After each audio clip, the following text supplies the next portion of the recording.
Habari zenu.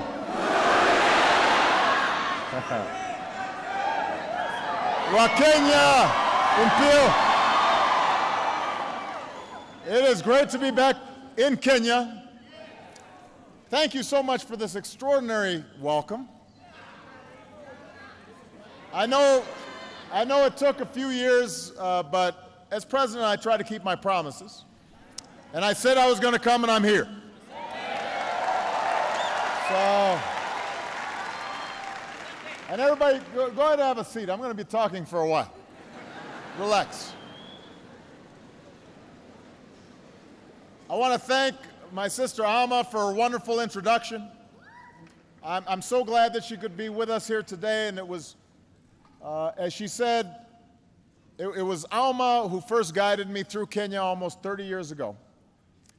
To President Kenyatta, I want to thank you once again for the hospitality that you've shown me,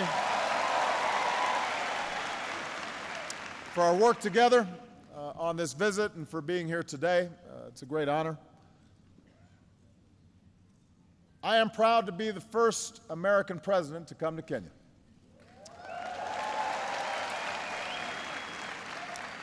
And of course, I'm the first Kenyan American to be president of the United States.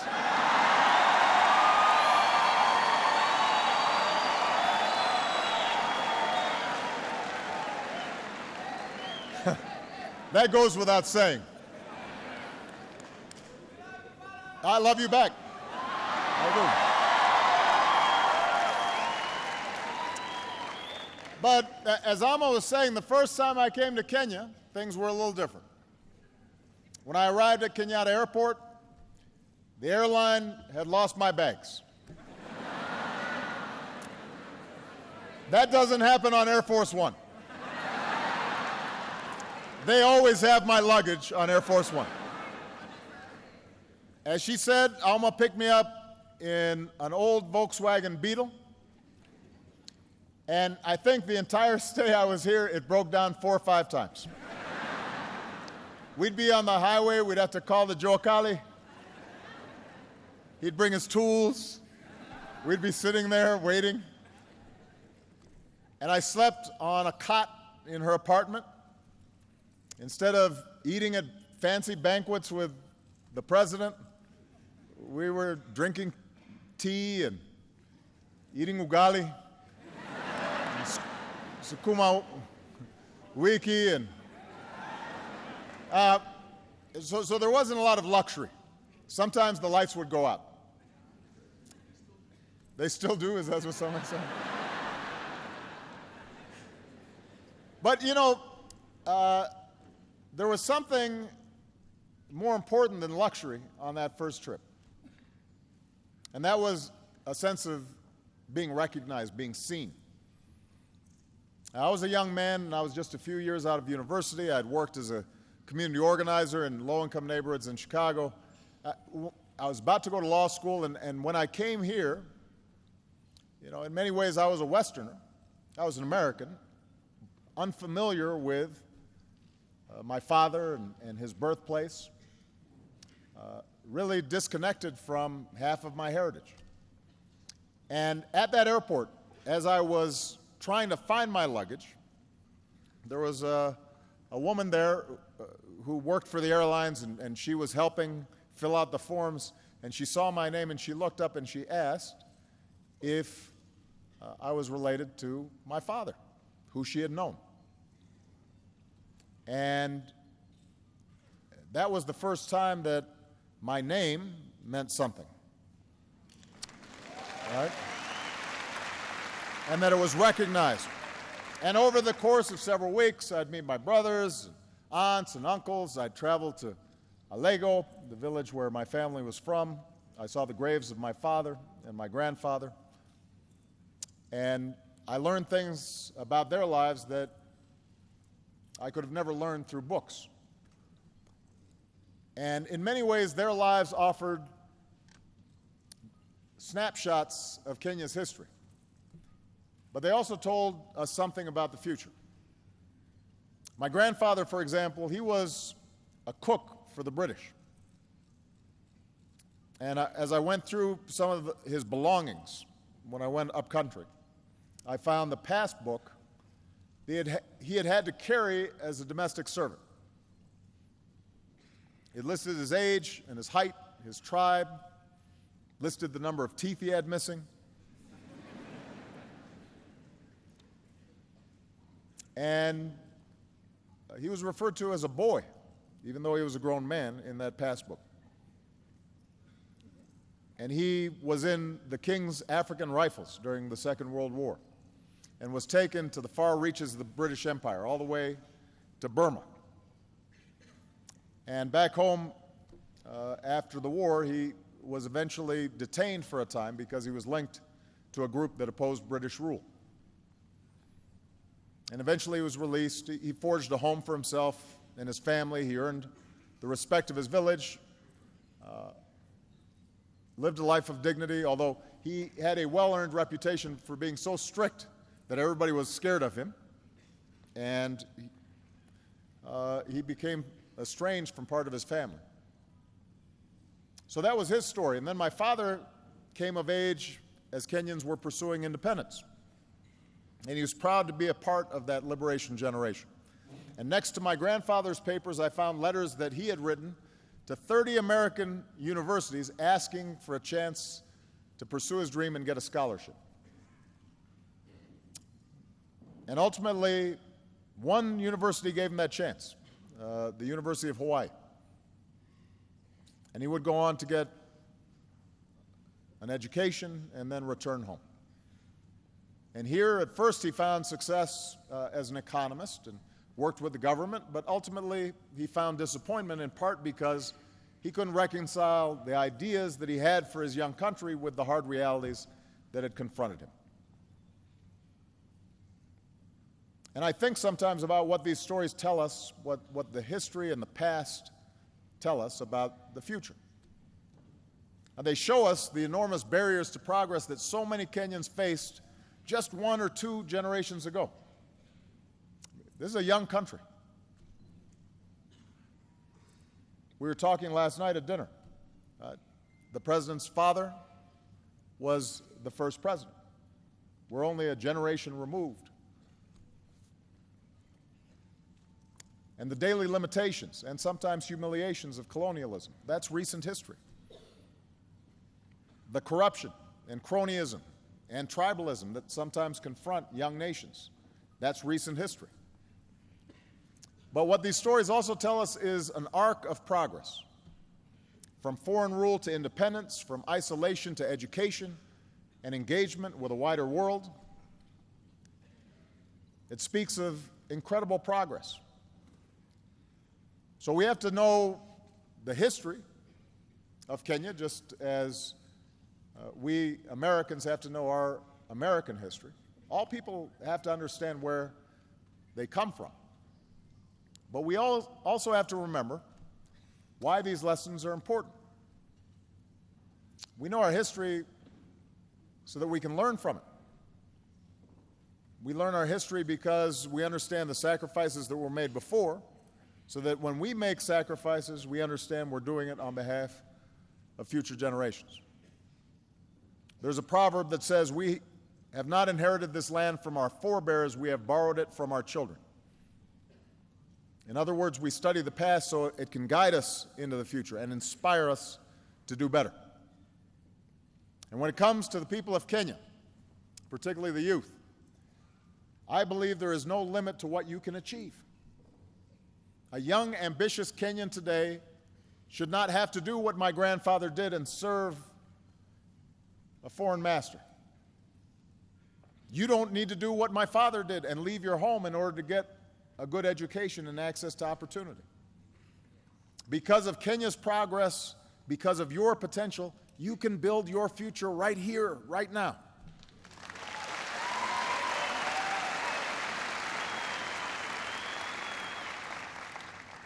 Now, like any country, Kenya is far from perfect, but it has come so far in just my lifetime. After a bitter struggle, Kenyans claimed their independence just a few years after I was born, and after decades of one-party rule, Kenya embraced a multi-party system in the 1990s. just as I was beginning my own political career in the United States.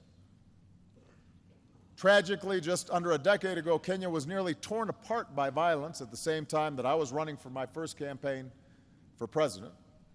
And I remember hearing the reports of thousands of innocent people being killed or driven from their homes. And from a distance, it seemed like the Kenya that I knew, a Kenya that was able to reach beyond ethnic and tribal lines, that it might split apart across those lines of tribe and ethnicity. But look what happened. The people of Kenya chose not to be defined by the hatreds of the past. You chose a better history.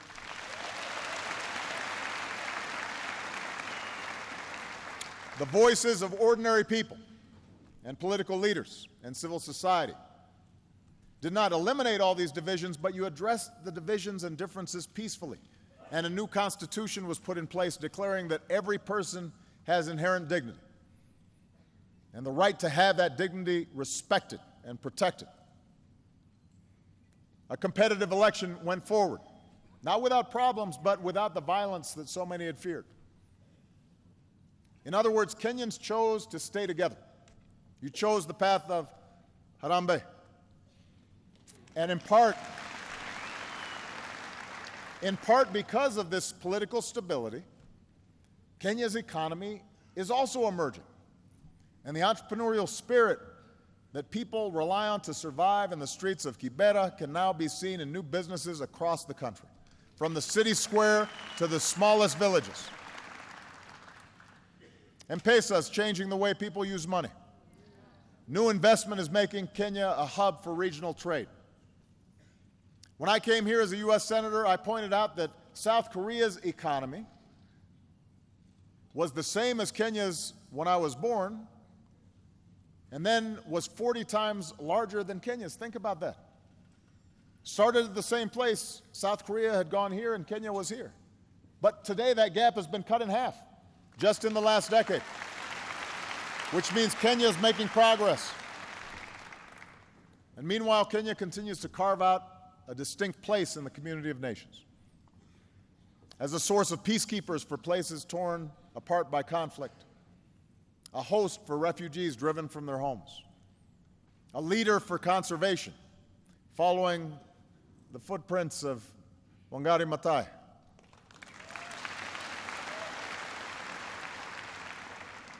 Kenya is one of the places on this continent that truly observes freedom of the press and their fearless journalists and courageous civil society members. And in the United States, we see the legacy of Kip Keino every time a Kenyan wins one of our marathons.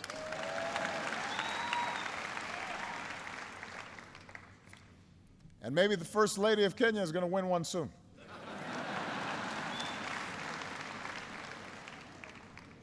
I told the President he has to start running with his wife. We want him to stay fit. So there's much to be proud of, much progress to lift up. It's a good news story. But we also know the progress is not complete. There are still problems that shadow ordinary Kenyans every day. Challenges that can deny you your livelihood and sometimes deny you lives. As in America and so many countries around the globe, economic growth has not always been broadly shared. Sometimes people at the top do very well, but ordinary people still struggle.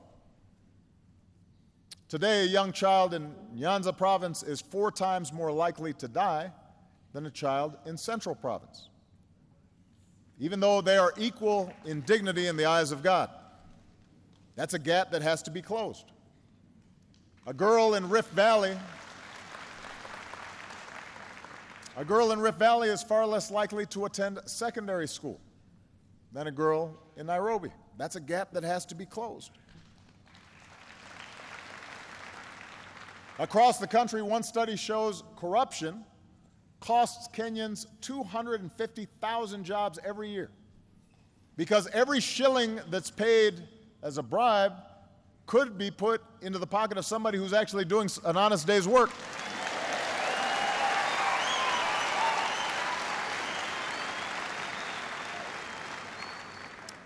And despite the hard-earned political progress that I spoke of, those political gains still have to be protected. New laws and restrictions could close off the space where civil society gives individual citizens a voice and holds leaders accountable. Old tribal divisions and ethnic divisions can still be stirred up. I want to be very clear here. A politics that's based solely on tribe and ethnicity is a politics that's doomed to tear a country apart. It is a failure of imagination. Of course, here in Kenya, we also know the specter of terrorism has touched far too many lives. And we remember the Americans and Kenyans who died side by side in the attack on our embassy in the 90s. We remember the innocent Kenyans who were taken from us at Westgate Mall. We weep for the nearly 150 people slaughtered at Garissa, including so many students who had such a bright future before them. We honor the memory of so many other innocent Kenyans whose lives have been lost in this struggle.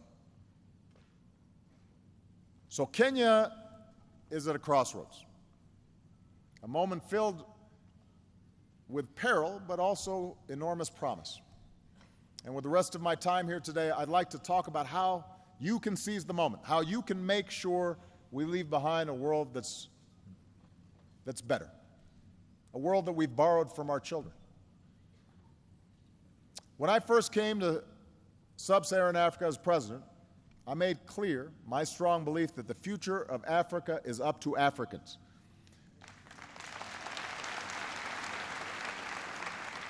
For too long, I think that many looked to the outside for salvation and focused on somebody else being at fault for the problems of the continent. And as my sister said, ultimately, we are each responsible for our own destiny. And I'm here as president of a country that sees Kenya as an important partner. I'm here as a friend who wants Kenya to succeed. And the pillars of that success are clear: strong democratic governance, development that provides opportunity for all people and not just some, a sense of national identity that rejects conflict for a future of peace and reconciliation. And today we can see that future for Kenya on the horizon, but tough choices are going to have to be made in order to arrive at that destination.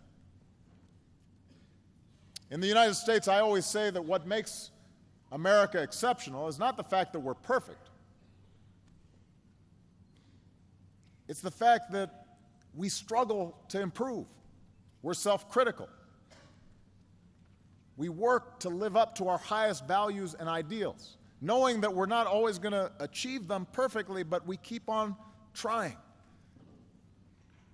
to perfect our union. And what's true for America is also true for Kenya.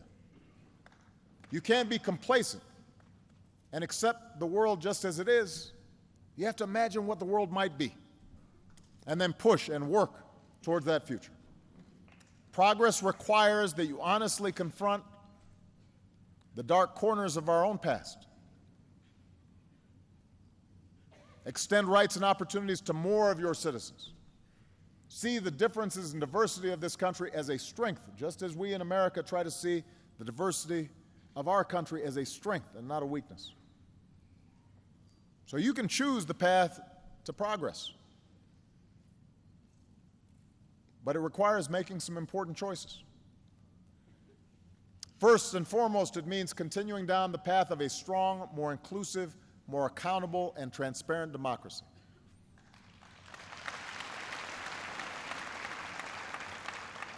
You know, democracy begins with a peacefully elected government. It begins with elections, but it doesn't stop with elections.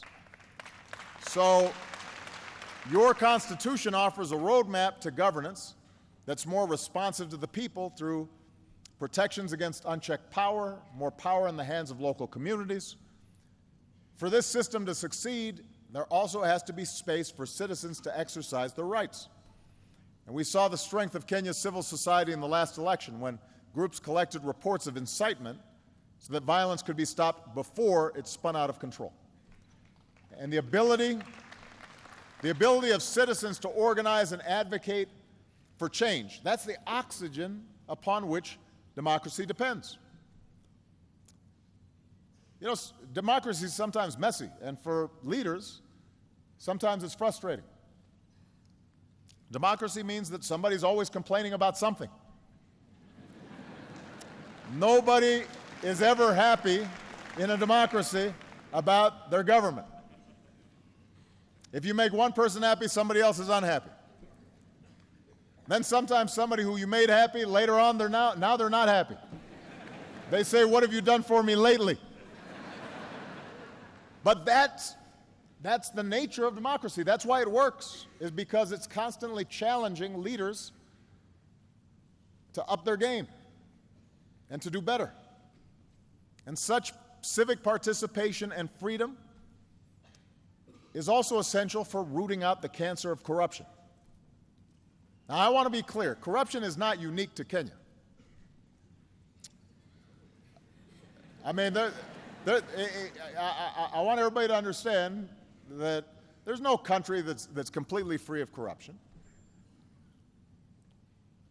Certainly, here in the African continent, there are many countries that deal with this problem, and I want to assure you I speak about it wherever I go, not just here in Kenya.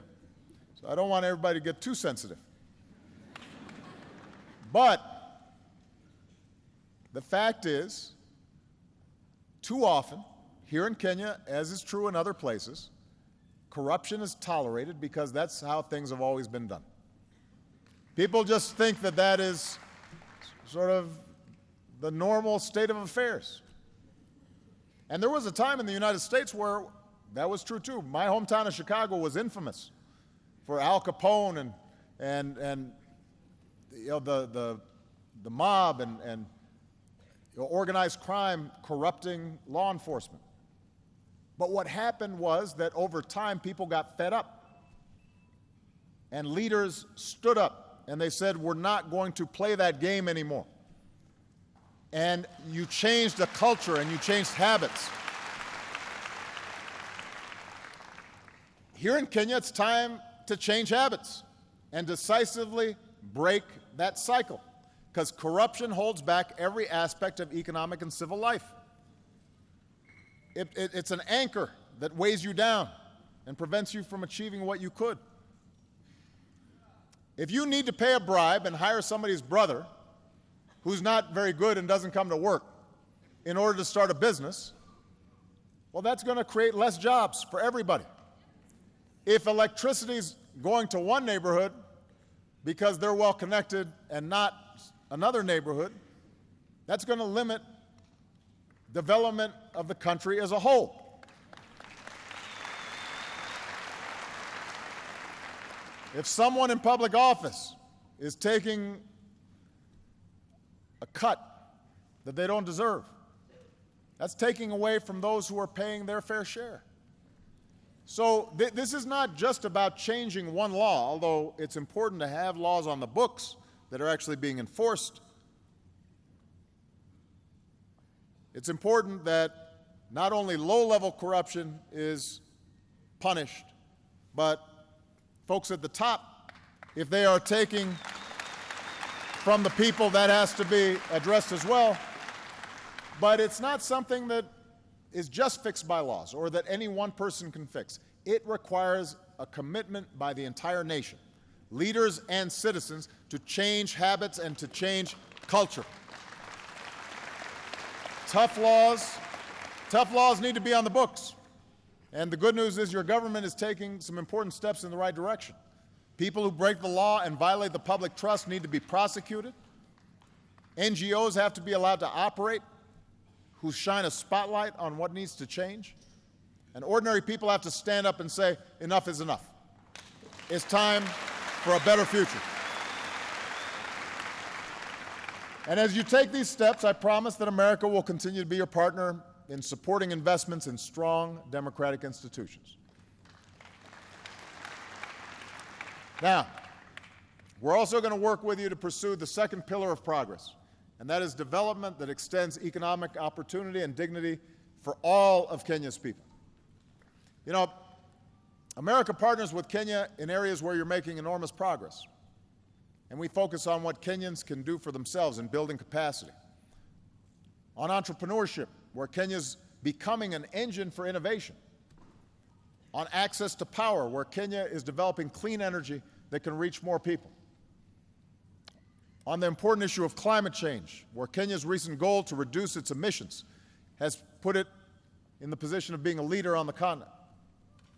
On food security, where Kenyan crops are producing more to meet the demands of your people and a global market. And on health, where Kenya has struck huge blows against HIV/AIDS and other diseases, while building up the capacity to provide better care in your communities. America is also partnering with you on an issue that's fundamental to Kenya's future. We are investing in youth. We are investing in the young people of Kenya and the young people of this continent.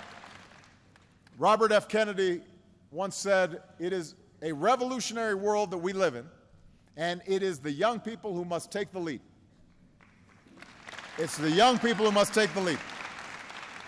So through our Young African Leaders Initiative, we are empowering and connecting young people. Connecting young people from across the continent who are filled with energy and optimism and idealism and are going to take Africa to new heights. And these young people, they're not weighed down by the old ways. They're creating a new path. And these are the elements for success in this 21st century.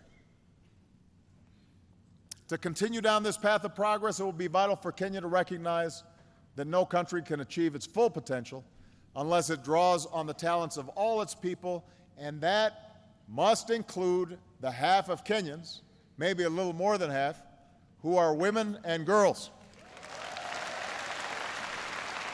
Now, I'm going to spend a little time on this just for a second.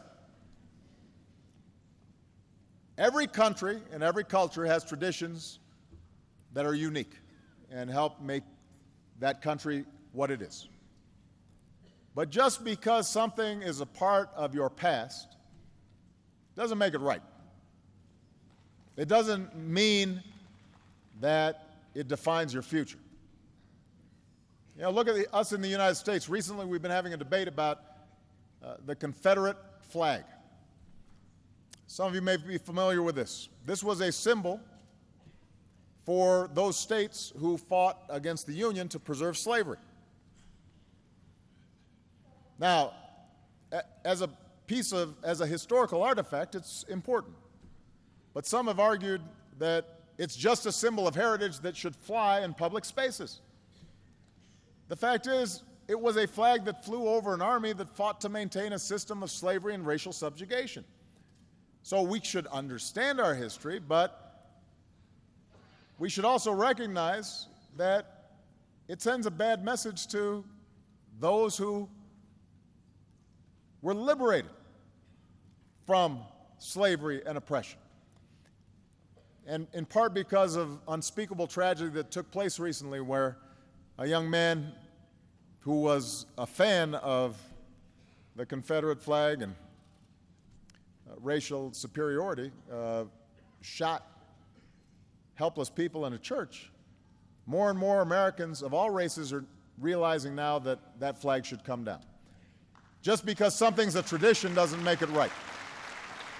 Well, so around the world, there is a tradition of repressing women and treating them differently and not giving them the same opportunities, and husbands beating their wives, and children not being sent to school. Those are traditions. Treating women and girls as second-class citizens, those are bad traditions. They need to change. They're holding you back.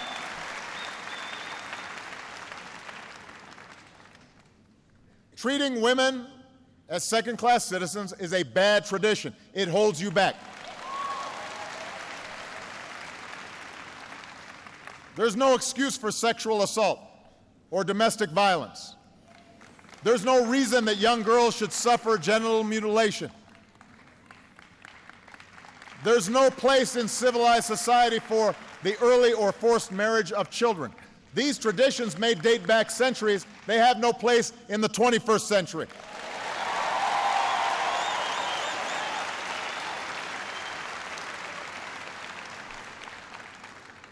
These are issues of right and wrong in any culture. But they're also issues of success and failure. Any nation that fails to educate its girls or employ its women and allowing them to maximize their potential is doomed to fall behind in the global economy. You know, we're in a sports center. Imagine if you have a team and you don't let half of the team play. That's stupid. That makes no sense. And the evidence shows that communities that give their daughters the same opportunities as their sons, they are more peaceful, they are more prosperous, they develop faster, they are more likely to succeed. That's true in America, that's true here in Kenya. It doesn't matter. And that's why one of the most successful development policies you can pursue is giving girls an education and removing the obstacles that stand between them and their dreams. And by the way, if you educate girls, they grow up to be moms, and they, because they're educated, are more likely to produce educated children.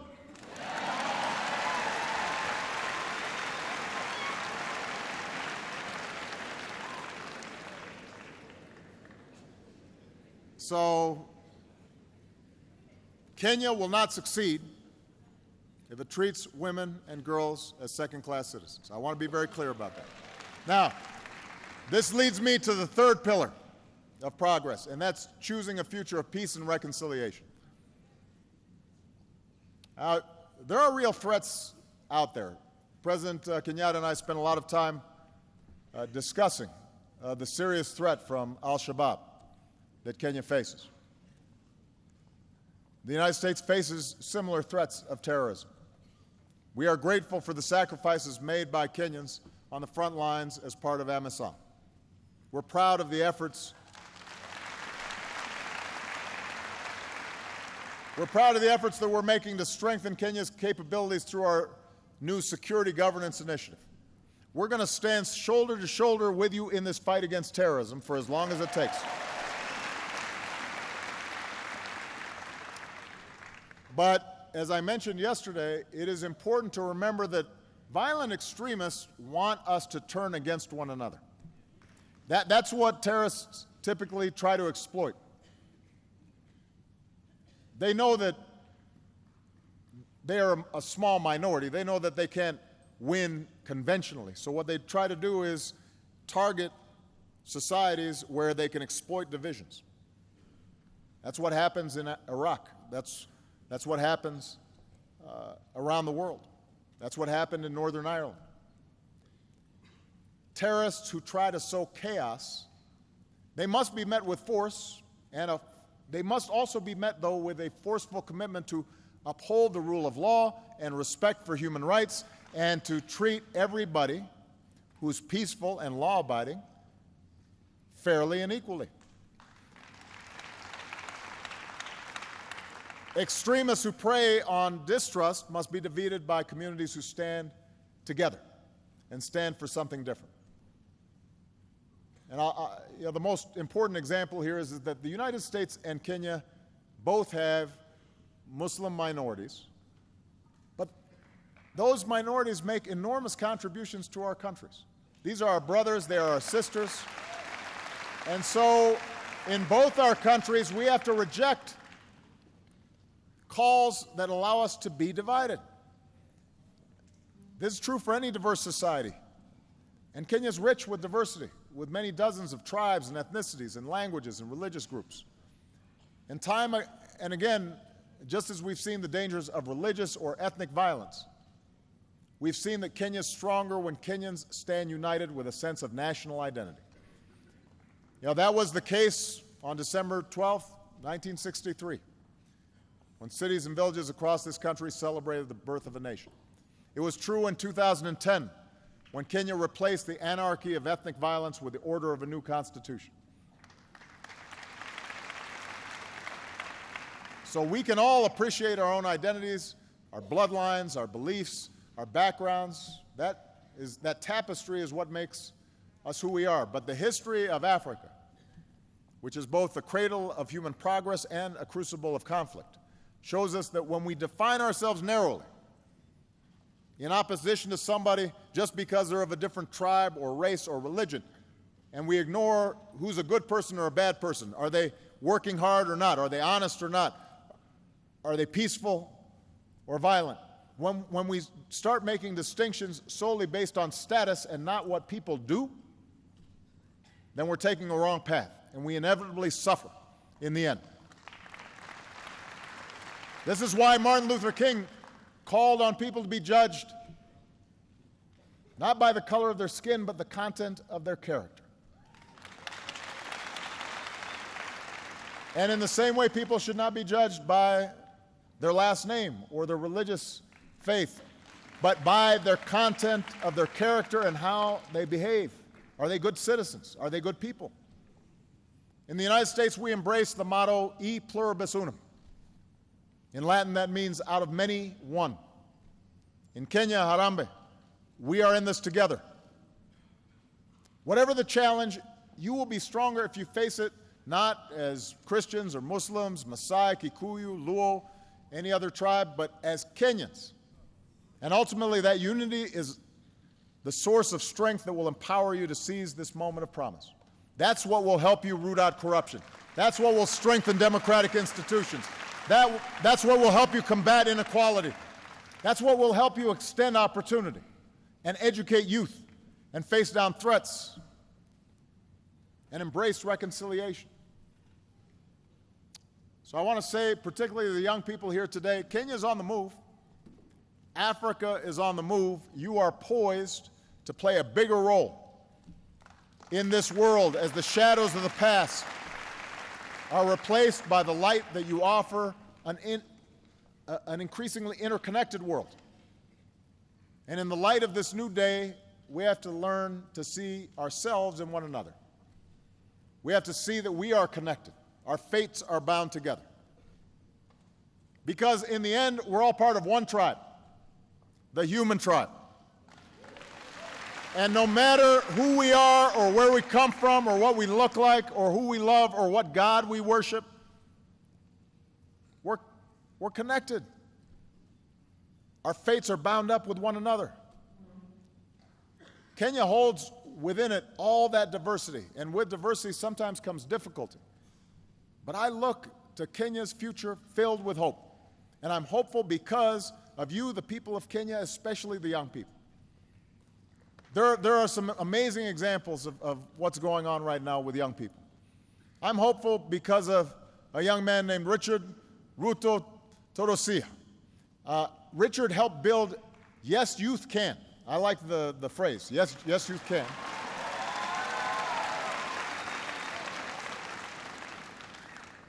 It became one of the most prominent civil society organizations in Kenya with over 1 million members. And after the violence of 2007, 2008, Yes, Youth Can stood up to incitement, helped bring opportunity to young people in places that were scarred by conflict. That's the kind of young leadership that we need. I'm hopeful because of a young woman named Josephine Kulea. So Josephine founded Samburu Girls Foundation, and she's already helped to rescue over 1,000 girls from abuse and forced marriage and helped place them in schools.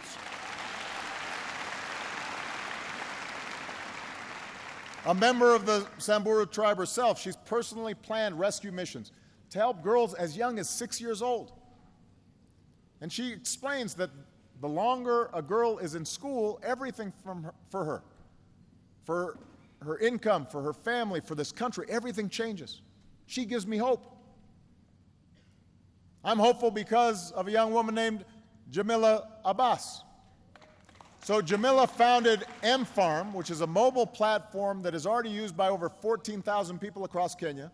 M-Farm makes it easy for farmers to get information that lets them match their crops with what the market demands. And studies show that it can help farmers double their sales. So here's what Jamila said. I love Kenya because you feel you are home anywhere you go. Home anywhere you go. That's the Kenya that welcomed me nearly 30 years ago as a young man. You helped make me feel at home, and standing here today as President of the United States, when I think about those young people and all the young people in attendance here, you still make me feel at home. And I'm confident that your future is going to be written across this country and across this continent by young people like you. Young men and women who don't have to struggle under a colonial power, who don't have to look overseas to realize your dreams. Yes, you can realize your dreams right here, right now.